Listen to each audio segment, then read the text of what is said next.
¿Quién habría predicho hace 8 años que Donald Trump sería elegido presidente de los Estados Unidos? Y luego el mandato tumultuoso, las batallas y la gente pegada. No quiero llamarlo entretenimiento, llámalo como quieras. Todo ese fenómeno mediático de amor-odio hacia Trump. Luego, 4 años después, el señor Biden gana. De nuevo, una elección muy tumultuosa. Y los eventos que siguieron. Y ahora estamos aquí en 2024, otra elección entre los dos candidatos presidenciales más ancianos de la historia. ¿Quién habría predicho el desastre de Biden en su debate hace apenas unas semanas? Y los eventos que luego se desencadenaron. Y de repente, en medio de la nada, un intento de asesinato contra el señor Trump. Y luego, con toda la presión, Biden se retira de la contienda. Y Kamala Harris, toma su lugar, todo desarrollándose mientras hablamos. ¿Quién sabe qué otras cosas impredecibles están por venir? Eso es solo en el ámbito de la política en Estados Unidos. Y si miramos alrededor del mundo, está la guerra en Ucrania, la guerra en Medio Oriente, que lamentablemente continúa, con, una vez más, incógnitas por delante. Pasemos al mundo de la tecnología. Muchos de nosotros somos lo suficientemente mayores como para recordar el nacimiento de Internet, al menos para el público. A mediados de los años 90, y cómo eso empezó a cambiar la forma en que nos comunicamos, cómo hacemos negocios, prácticamente todos los aspectos de nuestra vida. En muchos sentidos para mejor, pero aún así un cambio impredecible. Y luego están los desarrollos exponenciales, que continúan generando más cambios. Y recordemos el nacimiento de YouTube y Amazon. Amazon. Cómo eso revolucionó el negocio minorista hasta el día de hoy. ¿Cuántas tiendas cerraron? Locales minoristas. Una nueva forma de hacer negocios. Y con todos los dolores de crecimiento que eso conlleva. Y ahora hablamos de la IA, una nueva revolución. ¿Y a dónde nos llevará eso? Y no todos estos cambios son malos. Obviamente muchos de ellos son muy buenos. Pero la imprevisibilidad, la incertidumbre que crea para un ser humano siempre es inquietante, porque nos gustan nuestras zonas de confort. Es inquietante. Y no olvidemos el COVID en 2020. El COVID-19 comenzó a finales de 2019, pero fue en 2020, en marzo de 2020, cuando se convirtió en una epidemia global. ¿Y qué hizo eso con nuestras vidas? De nuevo, completamente inesperado.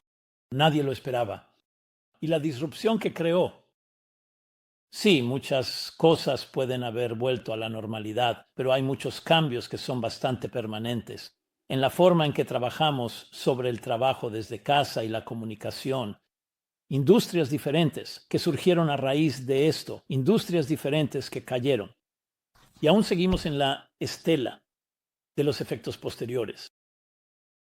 Y la lista continúa. Ahora he estado hablando sobre lo que está por venir. En esta campaña presidencial, un Trump enfrentado a una Harris y la polarización. Quiero decir, parte de esto es simplemente tan ridículo, pero doloroso. Lo que está ocurriendo en nuestros campus, gracias a Dios, se ha calmado un poco. Pero donde sea que mires hay disrupción. Ya he acuñado esto como la era de la disrupción. Cuando se escriban los titulares y miremos atrás, será disrupción.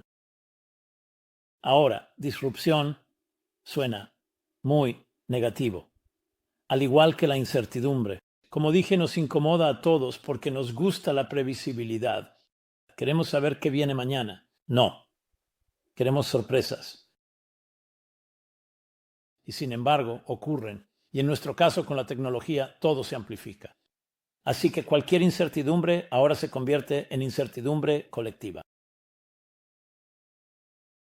Una manada, si se quiere. Una manada de incertidumbre. Y eso solo genera aún más desafíos, porque todos los demás están hablando de ello. No son solo tus propios sentimientos internos. Ahora es algo compartido. Entonces, ¿cómo debemos mirar todo esto?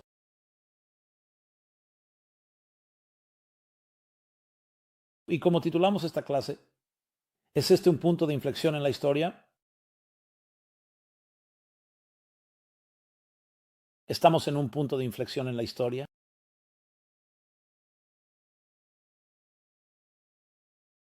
Y la respuesta es sí, lo estamos.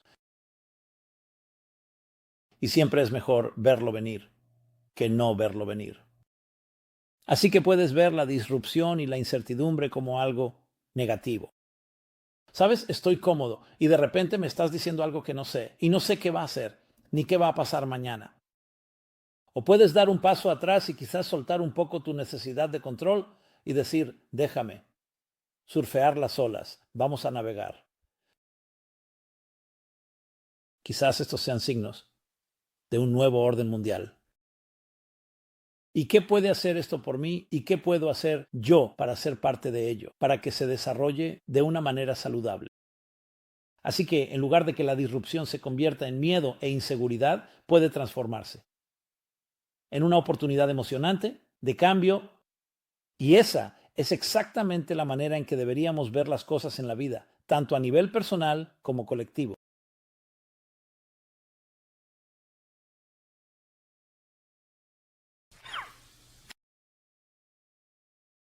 En las enseñanzas místicas de la Kabbalah hay un concepto fascinante. Lo diré en hebreo y luego lo traduciré. Se llama Yesh, Ayin, Yesh. Un proceso de 3 pasos. Porque todo crecimiento, todo cambio de paradigma, toda metamorfosis requiere 3 pasos. El paradigma, el paso, la etapa en la que te encuentras ahora mismo. Ese es el primer paso. El último, el tercer paso, es el nuevo paradigma que se crea, que nace. Y el medio se llama vacío, un vacío que crea. El cambio y la disrupción necesarios para pasar del primer yesh, del primer estado o paradigma al nuevo paradigma. Ahora bien, ¿por qué necesitamos ese estado disruptivo? ¿Por qué necesitamos algo que resulta incómodo? Y solo por dar varios ejemplos, plantas una semilla en la tierra. Esta se deteriora, se pudre, mientras se convierte en un brote y luego florece. Y hoy en día incluso puedes ver ese proceso. Puedes hacerlo con una planta en el alféizar de tu ventana. Una madre pasa por los dolores del parto y del embarazo para dar a luz a un nuevo hijo. Un huevo necesita romperse para que salga el polluelo. Un trozo de oro debe fundirse para convertirse en un hermoso adorno. Necesitamos desprendernos de una capa de piel para asumir una nueva. La creatividad es hija de la frustración. Acabo de dar un montón de ejemplos. Donde quiera que veas un crecimiento real, siempre verás una disrupción que lo precede, porque no es una disrupción, es una transformación. Porque mientras tengas el paradigma anterior, solo tendrás una extensión de ese mismo. Seguirá siendo una semilla. No quieres la semilla. Quieres que crezca y se convierta en una flor, en un árbol, en una planta. Por eso necesitas cambiar ese estado para transformarlo en otro estado. Y si no haces eso, permanecerá donde está. Mira una mariposa, mientras se metamorfosea a partir de una oruga. La oruga entra en la crisálida, en el capullo, y pasa allí el tiempo que sea necesario. Si no lo supieras, nunca imaginarías que son la misma criatura. La oruga luego se convierte en una mariposa que puede volar. Una oruga que antes solo podía arrastrarse por el suelo, por la tierra, ahora vuela. Una mariposa monarca. Recuerdo haber leído un libro. Era un libro fascinante. Estaba escrito, digamos, para niños, pero contenía grandes lecciones para adultos sobre la conciencia, la psique de una mariposa y la psique de una oruga, y luego la psique de una mariposa. La oruga sabe que se va a convertir en mariposa. La mariposa sabe que alguna vez fue una oruga. Y cuando entra en ese estado oscuro, sabe que está creciendo para convertirse en mariposa. Y va a haber dolor involucrado e incomodidad debido a este cambio. Y a veces los cambios más grandes generan la mayor incomodidad. Piensa en las sabrosas langostas. Cuando mudan su caparazón es porque sus cuerpos han crecido y se sienten tan incómodos que finalmente desprenden el caparazón para poder asumir uno nuevo. Me recuerda a la analogía. Había una persona presenciando cómo se abría la crisálida mientras la oruga se transformaba en mariposa, y ve a la mariposa luchando por salir del capullo. Así que, movido por su compasión, decide ayudar a la mariposa. Trae unas tijeras, un cuchillo y corta el capullo, para que la mariposa pueda salir libremente. Y para su disgusto, espera y espera. La mariposa permanece, posada en la rama, sin volar nunca, y él no se dio cuenta de lo que había hecho. Parte del proceso aerodinámico que la mariposa necesita para volar es la presión en sus alas, un líquido que se distribuye en ellas, y eso se desarrolla a través de la lucha de la mariposa por salir del capullo. Es la lucha. Es como ejercitar sus músculos, y ese líquido entonces fluye hacia sus alas para darle la aerodinámica que necesita. Y en su compasión, mal entendida, al cortar el capullo y evitar esa lucha, la mariposa nunca podrá volar. Amas a tu hijo da su primer paso, se va a caer. Ahora una madre o un padre compasivo diría, no quiero que mi hijo se caiga, y sostienes a tu hijo todo el tiempo. ¿Qué crees que pasará? El niño nunca aprenderá a caminar. ¿Qué hará el padre compasivo? Dirá, camina hacia mí, estarás ahí. No tomarás la mano del niño, solo estarás para mostrarle que estás ahí. El niño se caerá algunas veces, pero luego aprenderá a caminar. Esta es la sabiduría de apreciar el proceso, de entender que las interrupciones, la incertidumbre, lo impredecible y todas esas otras palabras y experiencias en realidad son peldaños hacia un crecimiento tremendo. Mientras estás ahí puede ser muy incómodo, pero por eso tienes que pensar en el panorama general. Ahora, por supuesto, puedes decir, bueno, ¿y qué pasa con las tragedias, las cosas terribles que nos suceden? Así que ninguno de nosotros busca justificar la tragedia. No buscamos racionalizarla. Lo que buscamos es entender, una vez que algo sucede, cómo tomas esa interrupción, cómo tomas esa incomodidad y la conviertes en algo. No es que estemos buscando o tratando de provocar interrupciones en nuestras vidas. Estamos hablando de cosas que se nos presentan. El buen nadador no es aquel al que nunca le llegan tormentas. La diferencia entre un buen nadador y un mal nadador es que ambos están nadando. Y en ese momento puede que no seas capaz de ver la diferencia. En palabras de Warren Buffett, hasta que la marea baja, no sabes quién ha estado nadando desnudo. Luego llega la tormenta. El mal nadador intentará, debido a su inexperiencia, luchar contra la corriente hasta el punto de agotarse, y quién sabe qué podría pasar. El buen nadador lo reconoce y dice, oye, ahora no es el momento de intentar nadar a contracorriente. Esto es mejor, me dejo llevar, flotaré, iré con las olas. Sabe cómo navegar en cada situación que se le presenta. Esto lo ves en los grandes atletas. No es solo su fuerza, es saber cómo navegar, cómo responder adecuadamente.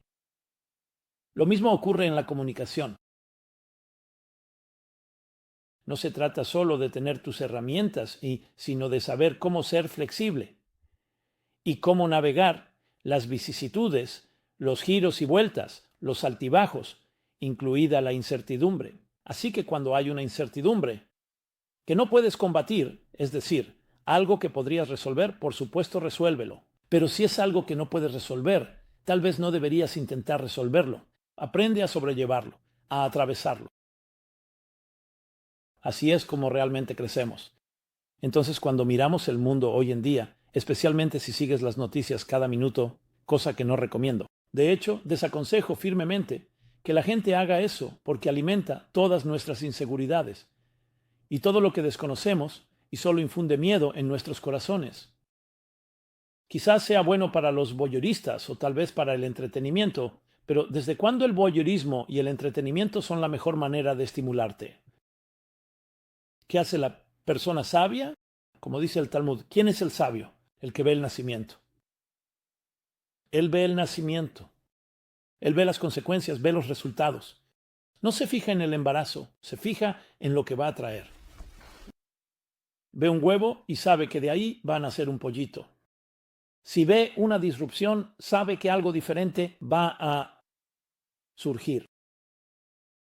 Mirar hacia adelante, ver el panorama general.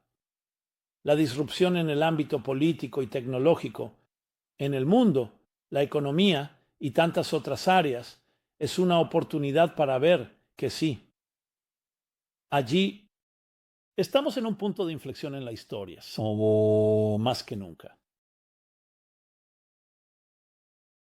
¿Y cuál es la verdadera pregunta? ¿Hacia dónde nos dirigimos?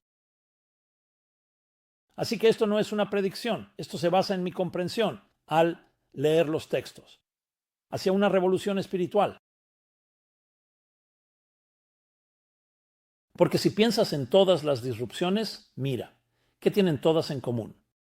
Que el orden existente, hay un problema con él. ¿Sabes? El dolor. No nos gusta el dolor, es exactamente como la disrupción. Pero el dolor es un recordatorio de que hay una señal de alerta, hay algo, una llamada de atención. Haz algo al respecto. Cuando miras a tu alrededor, verás las disrupciones por todo el viejo orden mundial. Eso incluye la división, incluye el materialismo, incluye cosas que causan tensión. Entonces, ¿cuál es la solución? ¿Cómo bajas la temperatura? Puedes bajarla tratando los síntomas. Supongamos que los dos candidatos presidenciales se sientan y dicen, a partir de ahora vamos a ser civilizados. No estoy diciendo que sea realista o práctico. ¿Eso resolvería nuestros problemas? Definitivamente sería muy prometedor y muy alentador. Wow, incluso si llegara a suceder. La verdadera raíz de los problemas es ¿en qué creemos realmente?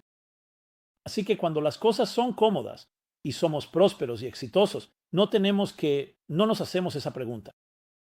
Pero cuando las cosas no son cómodas, esa es la pregunta que debemos hacernos. ¿En qué creemos? Recuerdo que durante el COVID les preguntaba a los jóvenes, estuve en muchas reuniones por Zoom y les decía, ¿en qué creemos? ¿En los videojuegos? ¿En la sexualidad? ¿En el dinero? ¿En el poder? ¿En el control? ¿O en nuestros valores más elevados? Fue cuando los padres fundadores estaban bajo presión porque el rey Jorge no cedía, no les permitía vivir y los oprimía. Fue entonces cuando finalmente decidieron declarar la independencia. Se podía notar en su tono, incluso se mostraban apologéticos. Tenemos que explicar por qué estamos declarando la independencia. ¿Por qué no podemos simplemente estar cómodos con nuestro anfitrión, el rey Jorge de Gran Bretaña? Por causa de la opresión, el dolor. Como aprendemos del pueblo judío, la primera opresión documentada en la Biblia, en Egipto, la esclavitud y el exilio, egipcios, dice, a medida que eran oprimidos y afligidos en proporción directa a eso, florecieron y prosperaron. Porque vieron el ayin, vieron que ese estado doloroso era el nacimiento de algo más grande. Y canalizaron su dolor, su sufrimiento y su angustia en un poder y una fuerza tremendos. El versículo dice: desde mi angustia clamo a ti, y tú me respondes desde tu amplitud. La angustia genera expansión, porque tiene ese poder. Cuando estamos cómodos, entonces estamos mucho más en una meseta. ¿Qué es lo que nos impulsa? ¿Qué es lo que nos propulsa? Es la presión, la resistencia, lo que saca a relucir nuestras mayores fortalezas. Verás, esa es precisamente la esencia de lo que es una represa. Represas el agua, la bloqueas y se acumula y de repente ves que solo un pequeño hilo de agua se convierte en una fuerza tremenda. Eso es lo que hace toda resistencia. Ahí es donde estamos en nuestras vidas. Pero tienes que salir de la mentalidad del aquí y ahora, de la gratificación instantánea, de la comida rápida, de la mentalidad de resultados espontáneos, porque esa mentalidad dice: oye, ¿qué vamos a hacer ahora mismo para aprovechar esta oportunidad, este segundo? ¿Estoy cómodo? ¿No estoy cómodo? Pero aquellos que ven el nacimiento, que ven el panorama más amplio, son los que realmente se beneficiarán de la transición de un paradigma a otro. Así que la revolución espiritual, es decir, nuestras necesidades materiales, ya han sido asumidas por tantas máquinas, más de lo que siquiera imaginamos. Pero a medida que la inteligencia artificial y otras tecnologías se desarrollen, seremos liberados de la mayoría de nuestras actividades mundanas. Incluso seremos liberados de algunas de nuestras actividades más sublimes también. ¿Con qué nos vamos a quedar? Con aquello que nos hace únicos, nuestros valores superiores y nuestra trascendencia. Ese es el nuevo orden mundial. Pero tenemos que prepararnos para ello. No necesitamos que eso nos tome por sorpresa. Aunque el Talmud sí dice que llegará como una sorpresa. Porque nuestra mentalidad actual no se relaciona con nada que sea diferente. Ni siquiera lo imaginamos. Así que es momento de empezar a imaginar, de empezar a soñar con un mundo mejor, una realidad mejor. Y no se trata solo de una mejor realidad. ¿Cómo gano más dinero? ¿Cómo compro un auto extra? ¿Cómo le doy más comodidades a mi familia y a mí mismo?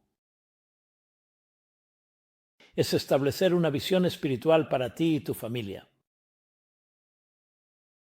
No simplemente más de lo mismo, porque entonces es solo el viejo paradigma. Algo nuevo, algo fresco. Nuevas iniciativas. Nuevos programas pioneros. Comienza una clase, empieza a organizar algo en tu casa. Participa en algo que no hayas hecho antes. Empieza a enviar por correo electrónico o redes sociales un mensaje hermoso cada día. Quiero decir, la lista sigue. Sé creativo. Pero piensa fuera de lo común. Piensa más allá del presente. Piensa fuera de las circunstancias actuales. Nuevos términos. Lo más grande, refrescante y estimulante es cuando descubres nuevos recursos y aprendes nuevas herramientas. Aunque estemos cómodos con las antiguas, de repente alguien te muestra una herramienta nueva que no tenías en tu repertorio, en tu caja de herramientas. Y dices: vaya, ¿qué puedo hacer con esto? Y de repente te das cuenta de que puede hacer cosas que tus herramientas antiguas no podían hacer. Eso se llama crecimiento. Eso se llama abrirte a nuevas posibilidades y tener el valor de hacerlo. No tenemos que esperar a que la marea baje. No tenemos que esperar a cada interrupción. Ya tenemos suficiente con lo que está pasando. Así que cuando la gente pregunta, por ejemplo, ¿cómo lidio con toda esta incertidumbre, con toda esta incomodidad? Veo las noticias todos los días. Veo Fox o CNN, MSNBC. Ahí lo tienes. Todo el espectro está cubierto ahí mismo. No sé a quién creerle. Cada uno tiene su propia narrativa. Este apoya a este. Aquel está en contra de aquel otro. No hay espacio para ver que cada uno, que cada lado tiene algunas cualidades. No. Eres pro uno, eres anti el otro. ¿Por qué no puedes decir, aquí hay algunos beneficios y allá también? Porque la gente, de nuevo, piensa de manera parroquial, de manera partidista. La disrupción está destinada a sacarte de la escena, a que subas a la montaña. Pregúntales a tus hijos pequeños, ¿importa quién va a ser presidente? Ellos ni siquiera saben la diferencia. Y no estoy diciendo que no haya una diferencia, pero ese no es el punto. El punto es que nuestro enfoque debe ser, ¿sabes por qué lucho? No por este candidato presidencial o aquel. No por este equipo deportivo o ese otro. No por este héroe o aquel héroe. Lucho por valores más elevados. ¿Qué representamos? ¿Qué estamos inculcando en nosotros mismos y en nuestros hijos sobre nuestra misión en la vida? ¿Por qué estamos aquí? ¿Cómo vas a usar tus habilidades para transformar y embellecer tu rincón del mundo? ¿Cómo vas a ser un embajador de la luz? Así que, en lugar de responder, en lugar de ser reactivo, sé proactivo. Entiendo que eso también requiere un cambio de paradigma. Y precisamente por eso tenemos esta incomodidad, para sacarnos de ese lugar cómodo.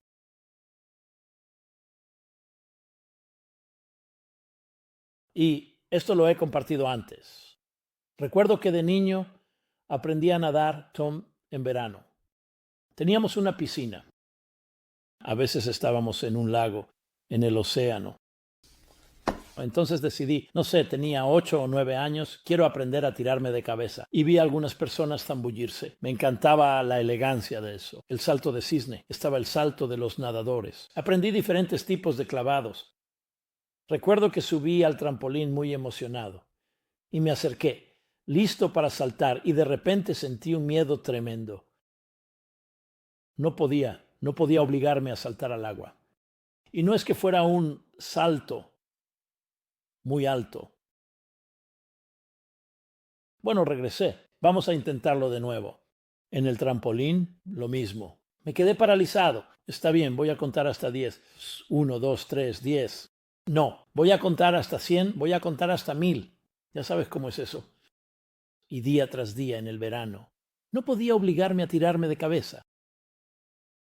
Terminó el verano. Volví a casa. Realmente no tuve oportunidad de nadar durante el año. Al verano siguiente, bueno, ahora estoy aquí, más grande. Entonces decido, ¿sabes qué? No se trata de ir al trampolín. ¿Por qué no me paro al borde de la piscina y salto? No podía hacerlo. ¿Y cuál era el problema? Me pregunté. Sé nadar. No es que tuviera miedo al agua. Una vez que estoy en el agua y estoy de pie en el fondo, entonces, ¿cuál es el gran problema? ¿Qué es lo peor que puede pasar? ¿Que caigas y hagas una plancha, como dicen? O sea, esa vieja leyenda urbana de que se te va a reventar el estómago porque acabas de desayunar.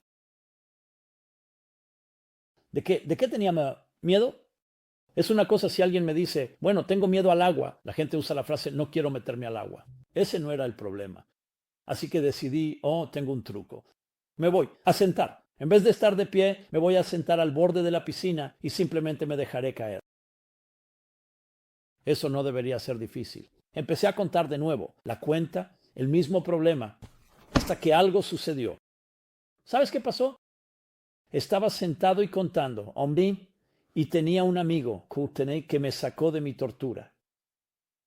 ¿Haciendo qué? Se me acercó por detrás y me empujó mientras yo hacía eso. Y eso fue todo.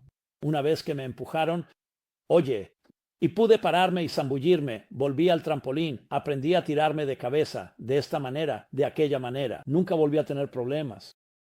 Y siempre me pregunté hasta el día de hoy cuál era el problema. Y me di cuenta de que el problema era el hierro, entre el yesh y el yesh. Sí, yo sabía cómo estar de pie en el suelo y sabía cómo estar en el agua, pero ese instante en el que no estás ni en el suelo ni en el agua, inconscientemente, mi mente se congelaba, quedaba paralizada por el miedo, porque ese es el desconocido, lo que pasa cuando estás suspendido. Una vez que estás en el agua, no hay problema. Una vez que estás en el suelo, tampoco hay problema. Así que hay un cierto miedo que todos tenemos al salir de esa zona de confort. Por eso a veces necesitamos que nos empujen. Pero no estoy sugiriendo que alguien te empuje en contra de tu voluntad. Lo que sugiero es que invites a alguien en quien confíes a darte una patada en el trasero. Ese es mi mensaje principal. Sí. Deja que las interrupciones nos impulsen, que sirvan como catalizador, como trampolín, para un crecimiento tremendo, un crecimiento sin precedentes.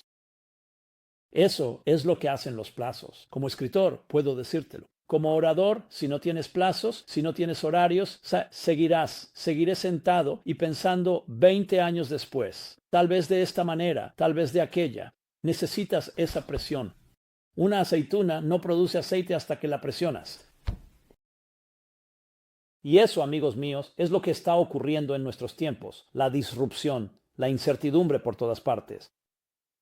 Estamos experimentando un punto de inflexión en la historia. Tenemos dos opciones. Bueno, podría decir que tres. O bien te niegas y te entierras a ti mismo ignorando todo, o te dejas perturbar y desmoronar completamente por la incertidumbre, o conviertes la incertidumbre en un combustible para el crecimiento y te vuelves parte de la formación, del destino que se despliega en tu vida y en la vida del mundo. Y un buen pensamiento, una buena palabra y una buena acción inclinan la balanza y traen la redención personal y global. Muchas gracias. Este ha sido Simon Jacobson, meaninglife.com. Por favor, suscríbanse a este y a todos nuestros programas, incluyendo nuestro canal de YouTube. Compártanlo con otros y me encantaría recibir sus comentarios, opiniones, preguntas o réplicas. Así que sigamos. Adelante. Iniciemos. Seamos proactivos y entusiasmémonos con lo desconocido que está por venir, porque nos llevará al mejor futuro posible. Cuídense y que sean bendecidos. Este programa es presentado por el Meaningful Life Center. Por favor, ayúdenos a continuar con nuestros programas. Haga incluso una pequeña contribución en meaningfullife.com/donate.